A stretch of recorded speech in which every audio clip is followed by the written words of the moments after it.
Alright guys, welcome back to the channel. Hope you're all doing well. And yeah, today's episode is going to be a really good episode. Today we're going to be picking up the rock from my mate Scott. Now, can't wait to pick this up. This is one of the times when you're setting up a reef tank, you know what it's going to look like once you've got the rock in. You know your plans that you're thinking, you know, this is going to go here, this is going to go there. So I'm really excited to go and pick that up. But first thing, what I'll do is I'll show you a bit of the Fluval. I did post a little video up midweek, a couple of weeks ago I think it was, of the Fluval, and people have been asking whether I'm going to do more of an update on this. I am going to, but I think at this moment in time I want to get this build up, I want to get it all cycled, and yeah, I want to start getting back into the big stuff rather than the little Fluval. But this guy is doing really good. What I'll do is I'll turn the camera around as always. I'll show you exactly what it picked up. My mate Scott gave me a few things, bought a few things off Scott, and I'm going to be going to pick some more stuff up in the next week or two from Lee, who bought my other stuff, and we're going to fill this tank out, and then it's going to be completely stocked. And yeah, I'll let you know the plans from going from there. So yeah, I'll turn the camera around guys, and we'll go from here.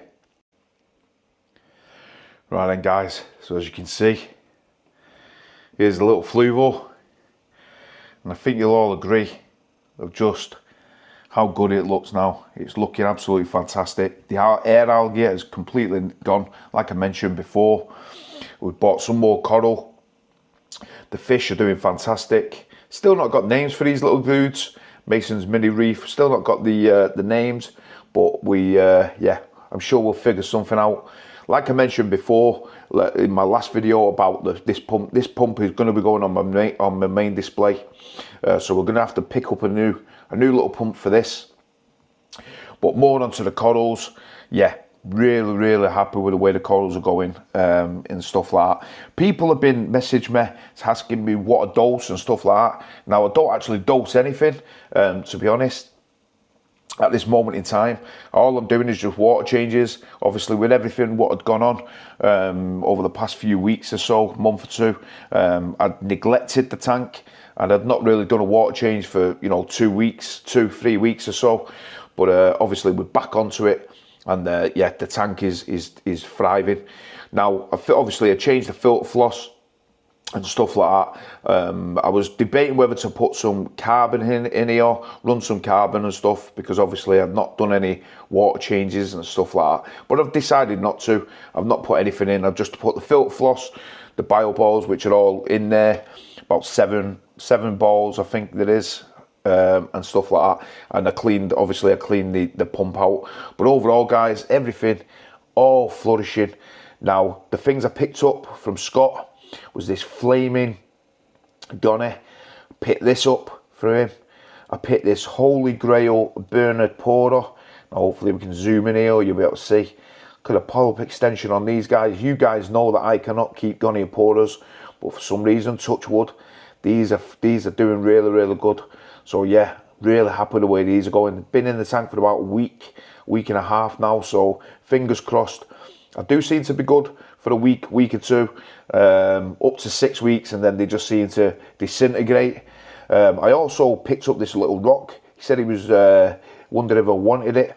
Now he stuck a little Duncan. You guys know my take on the Duncans. I think these guys are basically, these guys are the doctors of a reef tank. These tell you if there's anything going wrong. If these guys turn up, curl up, and are not happy, then there's something going wrong with your tank, in my opinion, guys. So yeah, got a little Duncan there. We've got loads of little like mushrooms on here. There's a load of variety of mushrooms. We've got this pink, purple mushroom. We've got this Rhodactis mushroom here. Got a nice little green mushroom. Really happy. All proper bounced out, and yeah, really. And then we've got this little green one, which is just here, right on the edge. Don't know if the camera's picking it up. Hopefully it is. This little pink, green one here, and then loads of these little red. They look like Superman mushrooms, these guys. And then we've got a mushroom there, which is just, I don't know where that's come from, guys. Just stuck around. And then we've got the usual crew. We've got the hammer corals. We've got this splatter one. We've got the frog spawn. We've got the Holy Grail that's doing fantastic. This Dragon Soul, which I believe it is, we've got that one. And then we've got the Raja Rampage, which is thriving. And these, I did mention on my very first video of this, yeah, about these little things that came on the rock, which looks like Kenya trees, and hopefully you can see it. This little thing is just, yeah, popped up, and then we've got one underneath there, got one there, and then we've got one just underneath that as well. And it's amazing, like the life, guys, that happens in corals. Oh, I've forgotten about this toxic green. I don't know what this is, guys. I know it's a mushroom. I don't know if it's a mushroom or not. Let me know in the comments, or I'll have to speak to Scott, because I don't know exactly what it is. But yeah, that was on it as well. And then we've got a bit of GSP, which just fell off over there. It's just over on the sand. Now GSP can stay over there, because to be honest, it's an absolute nightmare. That once that gets taken hold of everything, then yeah, your tank is basically just going to be a GSP garden. I might actually get a piece of GSP, big piece, and stick it on the back wall. Maybe do a green, hopefully do a green garden maybe. But yeah, like I said, guys, a bit of a show on this fluval. Let me know in the comments what you think about this. It's thriving at the moment, and I think in a couple of weeks when we've added more, I'll be moving this Gorgonian, moving this maybe further down, and then we're going to stock all the top here. We're going to stock all that full of all the corals that we're going to get from Lee, and then this will be completely full. Let it grow out, and yeah, this will be my little grandson's Mason's mini reef thriving community. And we'll yeah, I don't know whether maybe I could add one more little tiny fish. Let me know a little tiny fish that I could add into the comments below, guys. What you think I should add, just to set this tank off, and maybe a little yellow goby or something. I don't know. We'll figure something out. But the purple firefish is doing fantastic, thriving, fat, healthy, and yeah. But on to this next part of the video, which is what it's all about, guys. It's getting this rockscape. So we'll go get this rockscape, and I'll put it in the tank, and then once I've got it, put it in the tank, and I'll show you guys what I think of it.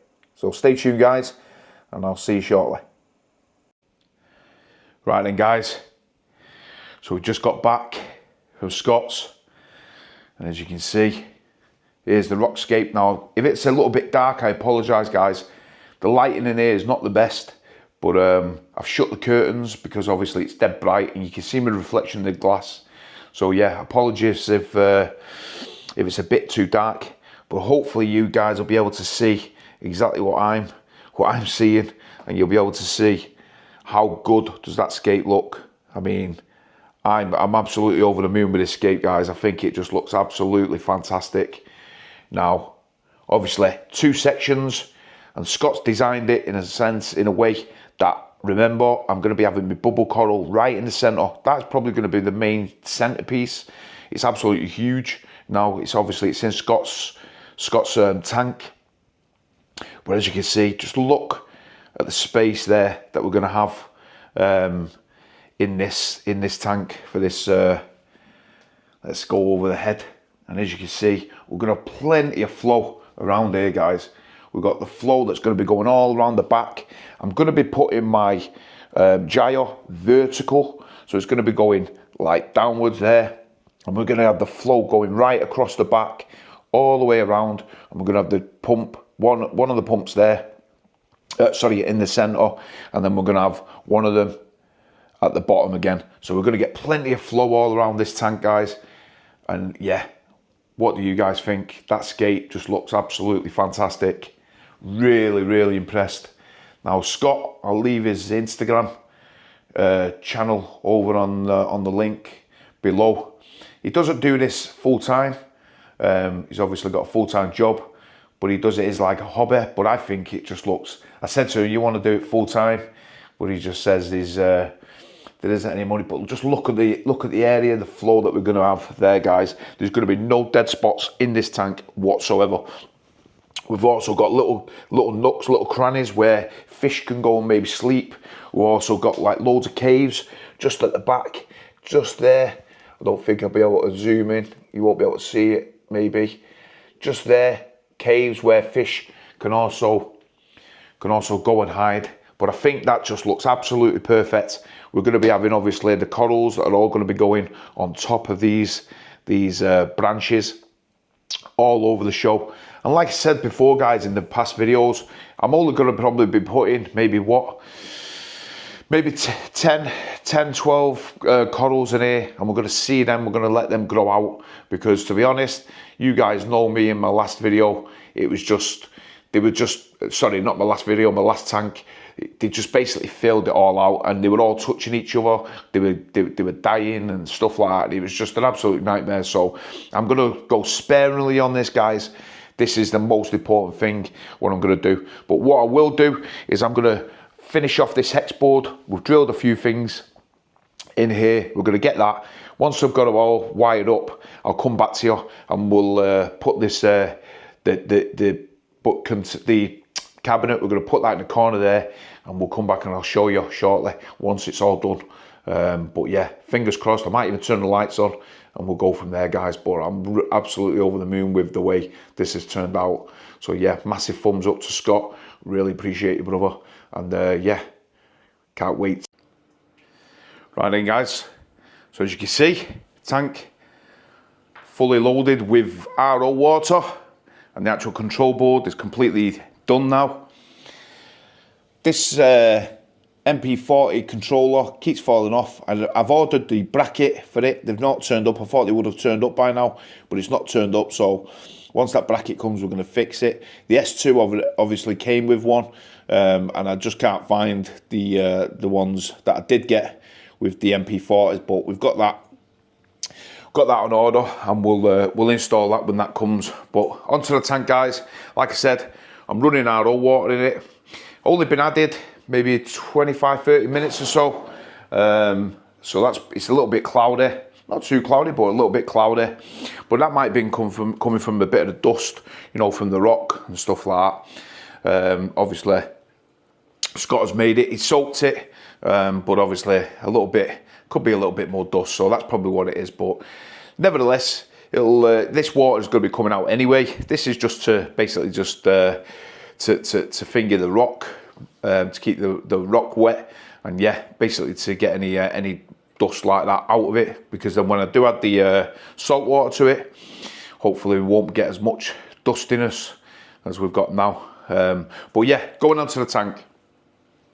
As you guys know, I'm going to be going the Dr. Tim's method. You'll see the 3 Dr. Tim's bottles there. For the love of me, I could not find one big bottle. They had sold out all of them. I needed the larger bottle. I think it was the 240ml bottle for this system. This system, I've worked out that it will take around about 275 litres of water. That's with displacement from the rock and the sand, I'm reckoning, from when I've just added this water into the system. So yeah, about 275 litres, and I think that will be about right. So obviously I had to buy 3 of these little tiny Dr. Tim's. Now obviously these ones, each bottle does 114 litres. So yeah, you're looking at about 342 litres, give or take, that these bottles will do. Now that's more than enough. You can't overdose the Dr. Tim's bacteria, so that's a good thing. And then we've also obviously got with the kit, you got the ammonium chloride, which you've got to obviously add to it. Now you guys, I'm not going to go into the nitty and gritty of cycling a tank. There's thousands of videos out there on YouTube, so you could just go out, and people who know it a lot more than me. But a little bit of a story of that Dr. Hovak. When I watched the program, the video from YouTube that Tom sent me, it was Machner. God, 4 or 5 years ago, I think it was, and I watched it. It was about 35 minutes long. I'll link it to this video, so you can go and check it out if you are starting a new reef, or even any reef, nano reef, large reef, huge reef, whichever one. Yeah, it's well worth a watch. And he was talking about how the different things that you can make it, you know, cycling a tank a lot more easier and more enjoyable, I suppose, than what it is. Because as you all know, guys, cycling a tank is stressful. You just want to get the fish in, you want to get your corals in, and you want to get it all up and running. But patience, I always say it time and time again, patience is key in this hobby. I'm not going to rush this. I've said this time and time again, there's no way I am rushing this tank. I'm going to make sure that it's fully cured, fully sorted, ready for these the SPS that's going to be going into this system. So yeah, when I watched it, he was talking about like the best ways for the bacteria to work in these bottles is to raise the temperature. Now you raise the temperature, have a substrate in the tank as well. Substrate is very, very important, guys. Even if you're new to it, or you're cycling a little nano tank or a medium tank like this, or a huge tank like Tom's. Either way, substrate, you need really good substrate in the tank. Bare bottom, it will work. There's no doubt it will work, but it will take a lot longer. And he was saying raise the temperature in the tank. Also, lower the salinity. Now, when he says lower the salinity, you lower it to about 1.020 or 1.019. Lower the salinity down. And raise the temperature. Now I've got my temperature set to about 26.8 on that. Now it comes in on the Hannah Checker at about 27.1, so it's a little bit out on the well, I don't actually know which one's out, whether the Hannah Checker is or whether the actual whether the D&D controller is, but I bought a new titanium heater, guys, so I'm probably going to go with maybe the Hannah Checker, might be a little bit out. I'm going to say that the heater is probably spot on. So yeah, I'm going to keep it about that, 27 degrees.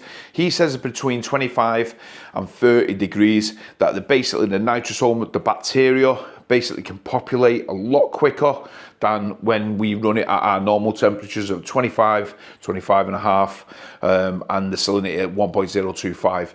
So yeah, I'm going to take that on board. I'm going to do that, and I'm going to follow the instructions to a T, and yeah, basically make sure that this tank cycles really, really well, and make sure that I do it right. I'm going to follow it. I'm going to jot it all down, write everything down, and yeah, make sure, fingers crossed, everything works out really, really good. But so far, so good, guys. We're nearly there, ready to cycle it. Just got a few more little bits, bobs to take care of. But yeah, also somebody mentioned on the stream, I might actually do maybe, you know, the rail. I might do the rail. I don't really, I mean, I like that look, don't get me wrong. Let me know what you think in the comments below. I do like that look, but I don't know. Maybe a rail might be a lot better, to be fair, because I am going to be getting a lid. I do want to go some wrasses in here.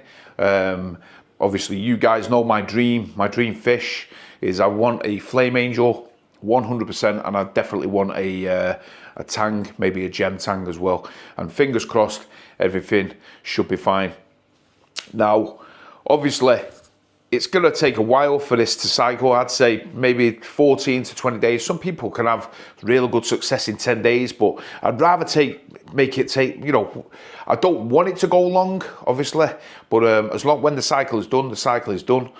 But I want to make sure that it's 100% right. Obviously, I've got to take out the Clariseed that's in here. I know the Clariseed that goes into this system, it really doesn't fit, guys. I've got to actually manufacture some way of doing it. It's going to be a bit of a tight squeeze in there, to be fair, because the Clariseed is so tight. I can't. It's not about it fitting into the pipe work. It's a case of if I want to change the roll, or I want to clean it, which obviously I'm going to have to over time. Is basically I won't be able to get it out because it'll be plumbed into the pipe work. So yeah, I've got to try and manufacture something to try and get it done. But we'll get there, guys. It's quite a bit of a big unit. If not, the worst case scenario is I'll have to maybe get a smaller roller filter, something like the 250, you know, from Red Sea, maybe something like that. I don't know. I really don't have a clue. I'd have to figure it out. But one thing is I am not having socks in here. Obviously, I've cut them out. So yeah, like I said, guys, hopefully you enjoyed this video. stay tuned for more on the channel. We're going to be going, yeah, sooner or later it's going to be getting cycled, and then the journey begins on the version 2 of Moggs' Aquarium. So yeah, thanks a lot for watching, guys. Appreciate your comments, and until next time, I'll see you soon. Take care.